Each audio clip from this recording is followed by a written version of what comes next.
You know, Donald Trump thinks that you're so racist that you're going to fall for him blaming people who didn't cause these problems. It's almost like a way of saying to the person who actually might be racist, you know, it's almost like appealing to their better nature and saying, surely you're not going to fall for that. He's trying to manipulate you. He's trying to get you to think that the reason you don't have a job is because of Mexicans. But that's not true, and you know better than that, because there's actually some research which says that when people who actually do have bias, and we all have some, we've all been programmed to have it in this culture, one of the best ways to get people not to act on bias is to challenge them to rise to the better angels of their nature and treat them like people who are capable of doing right, even when their inclination might be to do wrong.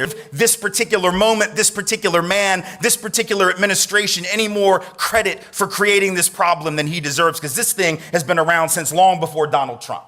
Hi guys, welcome back to our channel. In case you're new here, my name is Maren. And I'm Maureen. Right, so in today's episode, we're going to be reacting to one of Professor Tim Wai's lectures, right? He's going to be talking to a white audience and he's going to be calling out their behaviors and the bias programming they've been experiencing through childhood. He's going to be holding a mirror to the white community. Not a lot of people might be happy with what he's saying, but let's listen to what he has to say, because he'll be reflecting the mirror on the white community and calling them out on the wrong they do towards Black Americans. Right. It is important to note that, as we always say, the history usually informs the present and the present informs the future. As a child, you might not have much power to what you ingest or what you're being taught by grown-ups, but it reaches a point in life where you do recognize that not everything you're taught is a representation of the true history of a country you live in. So guys, what are we talking about?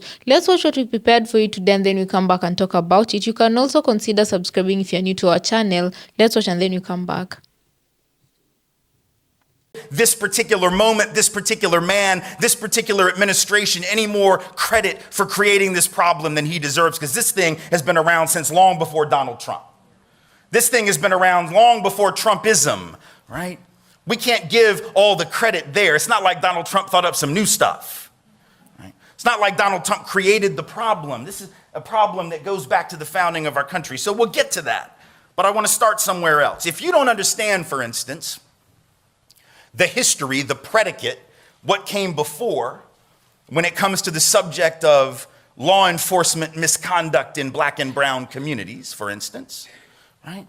If you don't know that history because it was never taught to you, right, then a movement like Black Lives Matter won't make sense to you. If you don't understand the way that Black life has been discounted and denigrated and has not mattered institutionally to an awful lot of folks, right, then somebody proclaiming that Black Lives Matter will seem irrational. It will seem horribly militant and separatist and maybe even hateful. And then you'll say things like, but what about my life? What about me? All lives matter, don't they? What about me? I know, precious, I know your life matters. I know my life. You don't have to tell me that all lives matter. I get that. I got 2 children. I got 2 teenagers. They're 15 and 13. They are white. That is what happens when white people make babies. You get white babies. They are white. I know that their lives matter. You don't have to tell me. I don't need a bumper sticker to remind me of the value of my own children's lives. The point is, every cop in this country also knows that my daughter's lives matter. And every teacher knows, and every employer knows, and every bank loan officer knows. That is to say, we don't have to specify about my daughters. Their lives and the value of their lives are taken for granted. You only got to specify that which gets routinely ignored. You only have to specify that which we tend to forget, because remember, white folks have a long history of saying all and not meaning it. We do. Thomas Jefferson, now, he's not representative of all white people, but I gather he's one of white people's favorite white people. Thomas Jefferson said, did he not, that all men are created equal, endowed by their creator with certain inalienable rights, among these life, liberty, and the pursuit of happiness. There's that word all, as in all lives matter, all men are created equal. But when Thomas Jefferson wrote those words, he owned over 250 other human beings, so I'm guessing he didn't really mean it. But he said it, right? And when the Pledge of Allegiance was written, first iteration in the 1880s, there were several afterward through the 1920s, last iteration, last version 1954. But in every iteration of the pledge, what's that last line? That never changed. With liberty and justice for whom? All. There's that word again, written by white folks who I dare say in 1888 or whatever it was, did not mean it. Nor did they mean it in the 20s, nor did they mean it in the 50s. So what black folks are trying to tell us with BLM, whether we're prepared to hear it or not, is that when y'all have been forgetting that we're part of the all, we're going to have to remind you. And Black Lives Matter becomes that asterisk at the end of white folks all.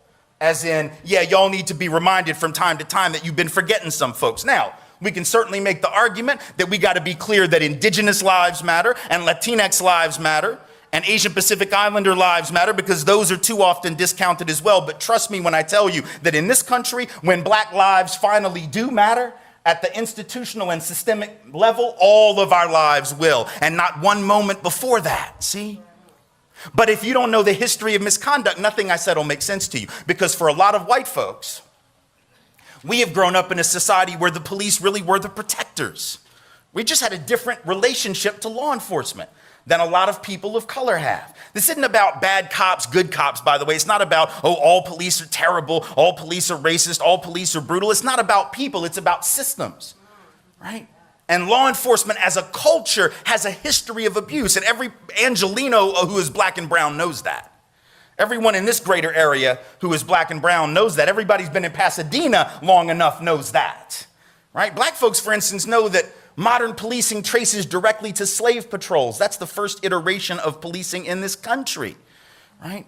And there's a bright line relationship between that and what came next. Cops were the ones who enforced the slave laws. Cops were the ones who enforced segregation. Cops were the ones who collaborated with riots in black neighborhoods, burning them to the ground in the 20s and 30s. Cops were the ones who collaborated with military uniformed officers in Los Angeles in 43 during the Zoot Suit riots when they rampaged in Chicano neighborhoods. And Chicano folks in this area know that history. A lot of white folks weren't taught it. And you can't know what you weren't taught, and you can't teach what you don't know. So I'm not saying you ought to feel bad for not knowing it. I'm just saying when you don't know some stuff, you miss some stuff. When you have the luxury of being oblivious to that history, you miss some stuff. People of color don't have the same luxury. They know that it was cops that pulled protesters off of the stools during the sit-ins in the South where I'm from. That wasn't done by random folk off the street. That was cops with guns and badges and the power of the state. See, here's the problem.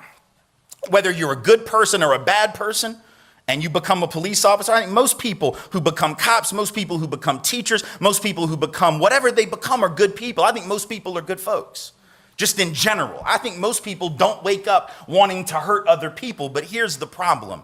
If you have a job that involves enforcing the law in a society where the law is the problem, right? Let me repeat. If you have a job to enforce the law in a society where the law itself is the problem, that is to say segregation as a law, enslavement as a law, indigenous removal as a law, right? The dislocation and dispossession of Latinx peoples from their land, where that's a law, where Japanese internment is a law, right? Then the people whose job is to enforce that law by definition are agents of injustice.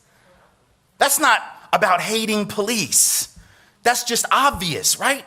If you are the enforcer of the system and the system is the problem, then you are part of the problem. If you want to be part of the solution, you got to flip that system, right? You can't stand at the end of the conveyor belt in the factory marked sausage factory and be shocked when all the stuff it sends you is sausage. If you're sitting down there and you're like, where the hell are my chicken nuggets? You clearly did not read the sign, yo. It said it was about sausage. So you probably ought to understand the system is contributing and producing exactly what it was intended to produce, right? And if you understand the history, that doesn't sound radical. It just sounds obvious, right? But if you don't know that history, it seems absurd. So you got to understand the past to understand the present. That's the point. But it's not just with regard to policing, right? It's with regard to just any inequities that you see. And I think about this not as an educator, not as a writer, not as a scholar, activist, or anything. I think about this as a dad, right? Because like I said, I got these two girls, they're 15 and 13. And, you know, when you're a parent, you always sort of pay real close attention to how your kids learn stuff, right? And you can see like when the light bulb goes on over their head, and it's sort of a really amazing moment because you're like, oh my God, they just figured out something and sort of cool. And, you know, you try to commit that to memory. All right, so a couple years ago, I'm driving with my girls to their dance studio. They're dancers. And we were leaving their school to drive to the studio, about 8 minutes on surface streets in Nashville, Tennessee, from their school to the downtown studio, where they were both in the company. And it's a drive we've made every day, virtually every day for like a year and a half during the week and once on weekends. So we're used to this drive. But on this particular day, something different happened. We get stopped at a red light. And that red light happens to be in the middle of public housing, right? Both sides of the street, public housing apartments, or what we refer to in this country as projects, right? And the 10-year-old daughter, whose name is Rachel, sitting in the back seat, looks around, and I'm sure she had recognized the racial demographic of that neighborhood before, because we've been making the drive every day, right? But that day she says, "Daddy, why is this neighborhood pretty much all black?" Oh, that's a hell of a good question, right? I mean, that's a really deep. Like my kid, my 10-year-old is doing like urban anthropology in the back of my Highlander, y'all. That's like some pretty serious stuff. Like I was very proud too, you know, because after all, this is what I do, right? And she's like noticing stuff and I'm like, oh, I'm so proud. And I'm real happy because it's like the one question she could have asked me that I actually know the answer to, right? Because when you're a parent, your kids will ask you all kinds of crazy shit that you have no idea how to answer. Like if my daughter had said, "Daddy, where does electricity come from?" I'd have been like, "Psh, Google it. I have no idea."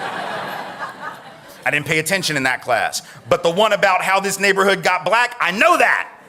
That's the one. And so I'm all excited. I got the answer ready. I can't give her the PhD level answer because we only got 4 minutes left before we're at the studio, right? So I know I got to cut it down. I got to make it sort of easy. You know, I got to make it digestible, right? So I've got the thumbnail version though. It's right here in my throat. It's about to come out. And then something happened that I didn't know was going to happen because I'm an only child, right? I didn't know this was a thing, but those of you who are not only children will instantly recognize what I mean. Apparently, when you have an older sibling, and you are in the presence of that older sibling, and you ask a question of your parent, right? And the older sibling hears the question, they will inevitably, and without very much hesitation, offer up their own damn answer, right? Just to show how smart they are. Right? And so Rachel says, remember the question, why is this neighborhood pretty much all black? And Ashton, the 12-year-old, without missing a beat, as I'm getting ready to offer the answer, jumps up and says, redlining, which is scary-ass accurate if you know the history. And if you don't, you're about to. I was like, what? How did you know that? Have you been reading my books? Like, what? Is it genetic? Do you just know shit? Like, do you just like, is it passed down generationally to you just because daddy knows? That's crazy. It was creepy. And the 10-year-old said, I don't think I know what redlining means. I'm like, yeah, I don't think your sister does either, but that was a hell of a guess. Right? Now, here's the thing. To be honest with you, her answer is not quite right. She actually sort of got it twisted a little bit because redlining is not how it got black, but it is how it got poor. So she's sort of conflating race and class, but I'm gonna give her half credit because damn, she's 12 years old at the time. But let me just sort of explain to you what redlining is. Redlining is a thing that some of y'all will know what this is, but in any event, it was something that was very common. It was done as a matter of course all through this country, north, south, east, west, everything in between, where banks would take maps of neighborhoods and they would take a red marker and they would draw a line around black neighborhoods, and occasionally they would do the same with Latinx neighborhoods, and but especially black neighborhoods. And anybody who lived in the boundaries of that neighborhood was not going to get a loan. You weren't going to get a business loan. You weren't going to get a mortgage loan, nothing. And it didn't matter if you had good credit, didn't matter. Didn't matter if you had a good job, didn't matter. Didn't matter if you had a good education, none of it mattered. You weren't getting a loan just because you lived in that space. And this was done generation in and generation out as a formal and totally legal above board practice until 1968 when the Fair Housing Act was passed. But even after that, the research tells us it continued indirectly, sort of informally, secretly. The research today says we probably got 3 to 4 million cases of housing discrimination against people of color every year based on race. About half of those are in the mortgage market. The other half are in the rental market. So in other words, it's still happening. But it used to be totally legal. And as a result, right, that meant that those communities were starved of wealth. Those communities were starved of capital, right? Folks weren't able to start up businesses. And by the way, at the very same time they couldn't get those loans, they were knocking down neighborhoods to put up interstates and to put up shopping malls and to put up garages and office buildings. And most of the houses that got knocked down and apartments that got knocked down were being lived in by black and brown folks. 20% of all African-American housing in the country was knocked to the ground between 1950 and 1969 to make way for economic progress, highways, etc. Right? So people of color were being denied capital, and the stuff they already had was being flattened by bulldozers, right? So that's how those neighborhoods became poor. But how did they actually become black, or black and brown combined, folks of color? Well, that happened for a couple of reasons that are really important to know. First of all, most people don't know this history, but like Baldwin said, if you don't understand it, right, then you're not going to understand what you see. That's the effect of what he was saying in that quote I started with. What happens is, the public housing that we were looking at right there in Nashville, and this is true public housing nationwide, that was created not for people of color. Most people don't know this history, but you need to. Public housing was created for white folks, right? For the first couple of years, it was very hard in most parts of the country for people of color to even get access to publicly subsidized housing. It was created for poor white folks, to give them an opportunity, a leg up to come into the so-called middle class. But at the very same time that the government creates those public interventions in the housing market for white people, they also created some other programs that were sort of duplications of that, but even better. They create the FHA loan program, the VA loan program, later on the GI Bill program. In theory, these were open to everybody, but in practice, virtually all the benefits went to white folks because the criteria to qualify for these loans, which were government guaranteed loans without which you could not have gotten a house in the 30s, 40s, and 50s. Virtually all the benefits went to whites because the underwriting criteria, the lending criteria, essentially excluded almost all people of color, with just a few exceptions. So in other words, the neighborhoods became racially identifiable because certain folks were able to hustle it out to the suburbs using those loans, right? Leaving the ones who couldn't get the loans in the city. And then you couldn't get a loan in the city because of redlining and other forms of discrimination. So these neighborhoods become white, these become black and brown, these become middle class to affluent, these become poor, not because of anything having to do with the people that live there, but having to do with the decisions made by people who most definitely do not live there, right? Now, I get to the end of that story and we're at the studio. I drop the kids off and I'm wondering, God, I hope they got it, you know? They seem to. They're nodding. They're, oh, yeah, okay. They seem to understand, yeah? And as I'm driving away, I think to myself, that's a really important story because what if my kids ask me that and I don't know the answer? What if your kids ask you and you don't? What if a child asks a teacher in a classroom and they don't because they were never taught it? Because were any of us really taught in K-12 about that process of racial discrimination? I wasn't. I wasn't taught in AP history, and hell, that's the history for smart people. That's what they tell you.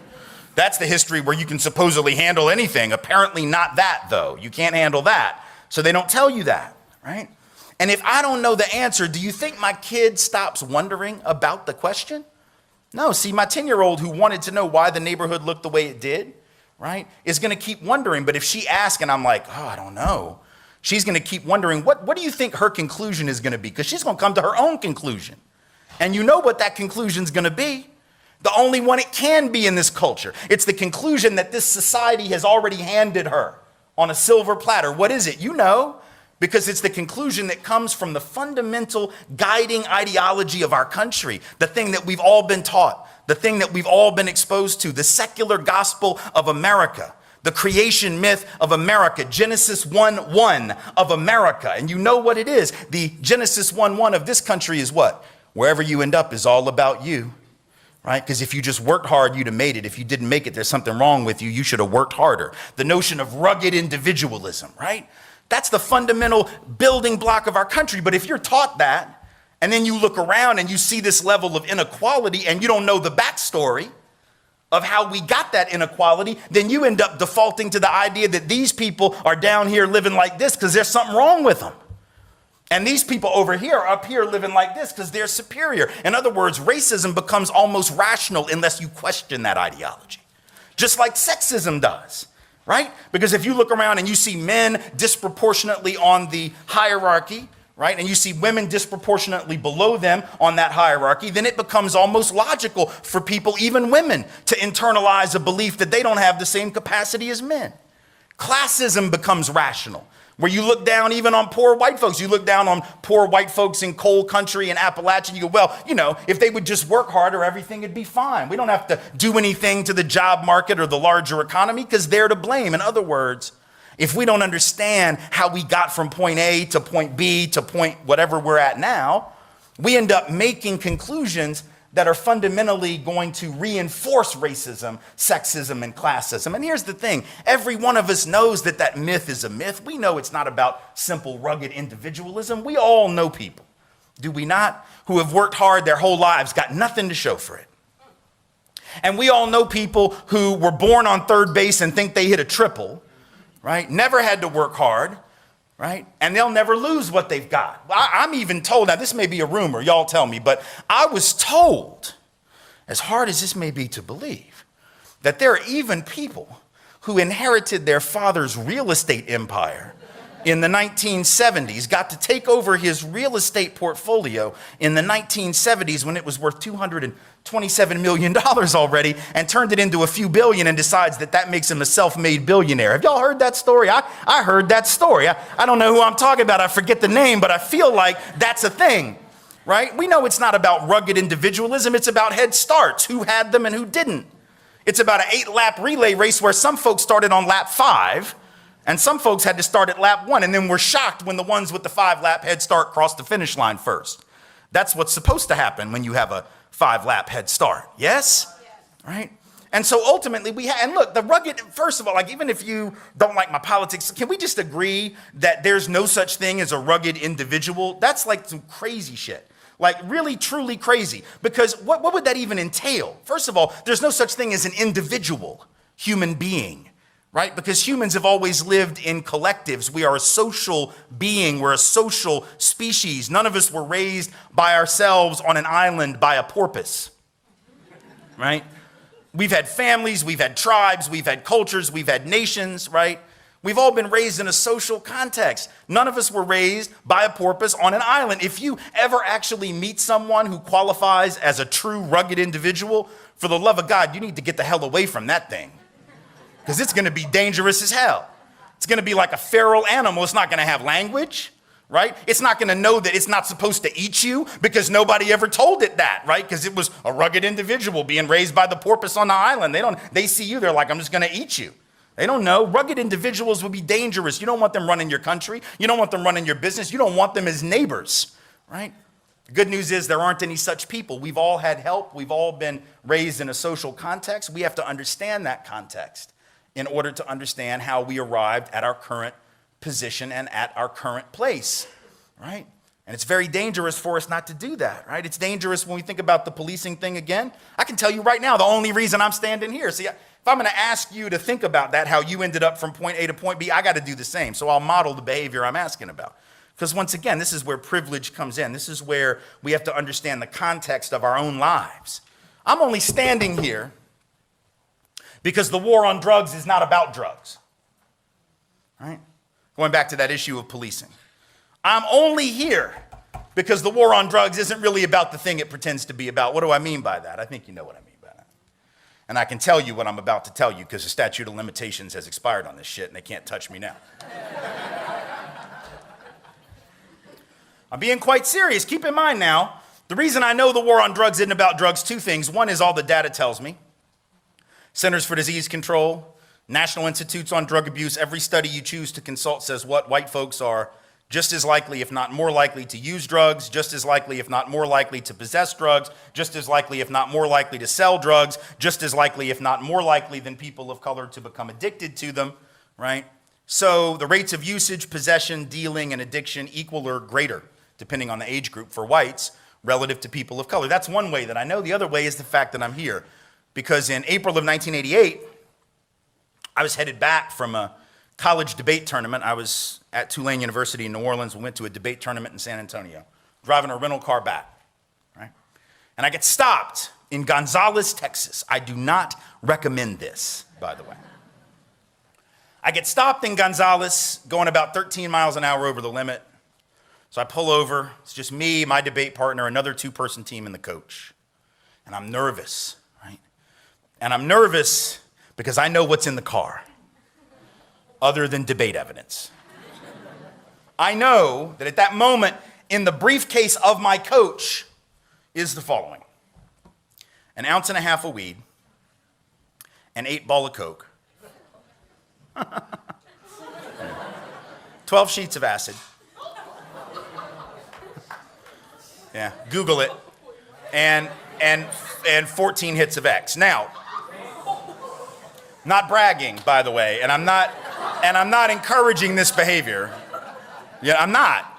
I'm just asking you a fundamental question. You know what the question's going to be, but I got to keep setting this thing up. Now, for those who are not drug users, either now or at any point, that is not for personal consumption, as you can probably imagine. That would kill anyone who tried to do all that. So that was my coach. He was a dealer on the debate circuit. He would deal to other coaches. He would deal to debaters, right? So I get pulled over, and I know that's in there. And I'm nervous as hell because he comes to the door with that flashlight, right? Puts it in the face, and he's like, I need to see your license. I'm like, of course. I'm looking for it. I'm looking for the damn thing. It's a wallet. It's got like 4 places it could be. Can't find the damn thing. And it seemed like it took 30 minutes. It was probably 20 seconds. But it seemed like it was a half an hour. I'm sweating, right? My eyes are getting big. I'm sweating crazy, just profusely. The air's on, doesn't matter. Sweating, right? And I just know that this is not going to go well. He says, would you like to come back and sit in the cruiser where the light's better? I'm like, okay. I go back there. He's right, man. The light is way better in the police car. So I'm looking for it. Right? Finally, I turn over this one little, flap where you put pictures and credit cards and stuff. And there's my fake ID. I got that. He sees it. He goes, isn't that it? I'm like, no. That's something else. I don't know. That's like a craft project. I don't know what the hell that is. I don't know, even though it said driver's license right on the damn top. And he saw it, and he's like, are you sure? And he starts to reach for it. And just as he starts to reach for it, now keep in mind, just the license alone is a misdemeanor offense, $500 fine, up to 60 days. So guys, welcome back.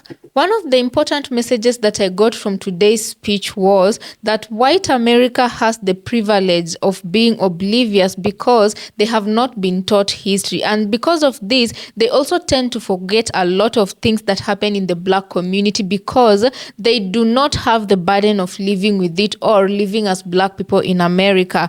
And he also referenced one president of America, the third president of America, that is Thomas Jefferson. When Thomas Jefferson said that every man is equal, right? And he does argue the fact that this is not a true statement because during the time this guy was saying these statements, he himself had slaves in his employ, right? And because of this, he says that white America can never truly understand the history of America because they are not taught the black history. And this is why we usually say white America usually views history in white man's lens, right? Because even recently, Donald Trump was trying to erase part of black American history, and this being said, even the Smithsonian was affected because there was some paintings and photographs during slavery that he had ordered them to take them down. Right, and I quote what Tim Weiss was saying, right? We've all been programmed to have bias. This is very true. Even here in Africa, I mean, there's no place you'll go to and not have a bias that some sort. Right? And so the most important thing about this is for you to recognize where that bias is coming from and in what form it is masked in, right? Without you being able to recognize that, I doubt it very much that a lot can be done or you can do anything to fix it. The question is, who exactly is to blame for America getting to such a point where it has gotten now, right? Because what Tim Weiss is saying is you don't know history and you can't even be self-conscious enough for you to sit yourself down and ask yourself the role you've been playing, because there is this big issue of systemic structures that have been put in place to make sure that racism prevails. What part as an individual are you playing in order to make sure that you're propelling the wheels of these systems for them to continue standing? Because as we normally say, racism is very, very expensive. We've gotten to a place where right now racists come out boldly in the street to do whatever. Right now, black people, I've seen videos of black people being denied service in white-owned restaurants just because of the color of their skin, right? And it's quite unfortunate that this is happening in 2026. As they normally say, there's power in unity. And while America is still divided, honestly, there's not much great of a nation that would be left in the greatest nation that ever existed in today's century, you know. Right. And there's also one thing that Tim Wise said, and that was, he told white America, if you, up to right now, you don't understand the concept of, or you don't understand the police misconduct towards black people, you will never truly understand what police brutality means, especially in the lens of black Americans, and you will never truly understand why Black Lives Matter, or why the march should be held or was held by black people to begin with. He also mentioned something very important, right? The fact that there's still some white people who do not understand the purpose of the movement Black Lives Matter, right? And personally, I wonder, why would someone view a movement such as Black Lives Matter as a threat to the white own existence? Exactly, because if a white person views Black Lives Matter as a threat, then it means they really do not understand the societal injustices that black Americans are subjected to. It's the same thing as when you talk about a recent event that has occurred where Miss Rachel came out defending, speaking on behalf of Nolan, right? And she said, black children deserve to live, right? Deserve to old age. Exactly. But some white people surprisingly also took offense to that, because they were like, all kids deserve to live. And then the question was brought up of between white kids are already protected enough as it is by the system, right? When you look at many cases, just the other day I saw a video of a young girl, was she 13 years old, where police went to her home and she was too scared to open the door, and they managed to force her to open the door. She started crying. They placed her under arrest for refusing to comply. And you know, that was a 13-year-old who was home alone, and these were white cops who were coming for whatever reason they went to do in that home, right? But if it was a white kid, 13-year-old, do you think they would have treated that kid like that? Also, another scenario of the two white boys that went viral who were carrying a pew-pew, right? And for that reason, police were called to their compound. When the police got there, they actually managed to talk them out of, they managed to talk to them to put away the weapon, and they placed them under arrest. And people were talking about that situation, saying if it was two black boys, they would never get that far. They would never have been given opportunity to even have a talk or an exchange with the cops, right? Because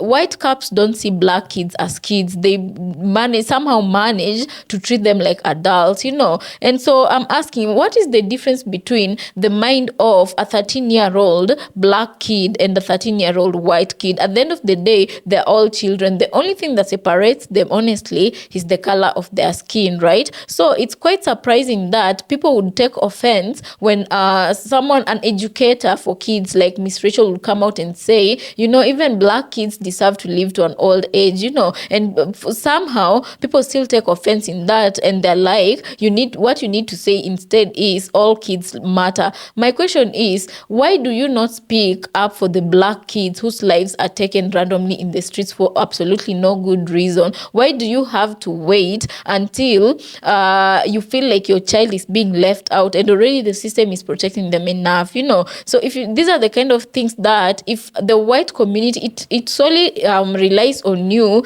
on your community, for you to make sure that things go right. Because at this stage, you can clearly say America is getting to a point where they cannot go back because of racism, and the racism is being upheld by a lot of white people who happen to be the majority in the US. Right, and this is why we usually insist in this channel that a situation can only come down if the aggressor decides to, take a different route, a peaceful route, right? And when Tim Wise said that this problem has been longer in America way before Trump even took office, there is a reason why it is still here and it still persists, right? When an aggressor decides to stop the aggression, then peace will reign. Yeah. Right. So guys, let us know what you think about this episode down on the comment section. Also consider subscribing if you're new to our channel, and we'll see you on our next episode.